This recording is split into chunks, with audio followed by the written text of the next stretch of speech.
عمر اطراف کے جواب میں، جب امام علیہ السلام کے انکار بیعت یزید کے خلاف جد و جہد اور مدینہ منورہ سے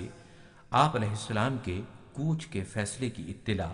مدینے کے سرکردہ افراد خاص کر بنی ہاشم تک پہنچی تو ان میں سے چند افراد جو مقام امامت اور اس کی ذمہ داریوں سے بے خبر تھے اور امام علیہ السلام کی سلامتی انہیں بہت زیادہ عزیز تھی، وہ امام علیہ السلام سے اپنی اسی چاہت کی وجہ سے امام کی خدمت میں حاضر ہوئے اور انہیں یزید کے ساتھ سمجھوتا کر لینے کی تجویز پیش کی۔ انہی افراد میں سے ایک عمر اطراف تھے جو حضرت علی علیہ السلام کے فرزندوں میں سے ہیں۔ کتاب لحوف کے مطابق انہوں نے یہ موضوع کچھ اس طرح امام علیہ السلام کی خدمت میں پیش کیا: اے برادر، بھیا حسن علیہ السلام نے والد گرامی امیر المومنین علیہ السلام سے روایت نقل کرتے ہوئے مجھے بتایا تھا کہ آپ کو قتل کر دیا جائے گا، اور میرا خیال ہے کہ یزید ابن معاویہ کی مخالفت کے نتیجے میں آپ قتل کر دیے جائیں گے اور یہ اطلاع حقیقت بن جائے گی،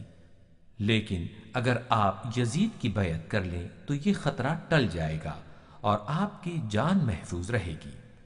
امام علیہ السلام نے ان کے جواب میں فرمایا: میرے والد گرامی نے رسول اللہ صلی اللہ علیہ وآلہ وسلم کی ایک روایت بیان کرتے ہوئے اپنے مارے جانے اور اسی طرح میرے مارے جانے کی اطلاع مجھے بھی دی تھی، اور والد محترم نے مزید یہ بھی فرمایا تھا کہ میری قبر ان کی قبر کے نزدیک واقع ہوگی۔ کیا آپ یہ سمجھتے ہیں کہ جو چیز آپ کو معلوم ہے میں اس سے بے خبر ہوں؟ خدا کی قسم میں کبھی ذلت اور پستی برداشت نہیں کروں گا، اور جب میری والدہ فاطمہ سلام اللہ علیہا روز قیامت اپنے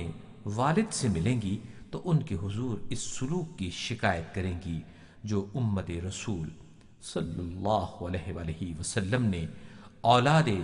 فاطمہ سلام اللہ علیہا کے ساتھ روا رکھا، اور جو کوئی اولاد فاطمہ سلام اللہ علیہا کو اذیت پہنچا کے جناب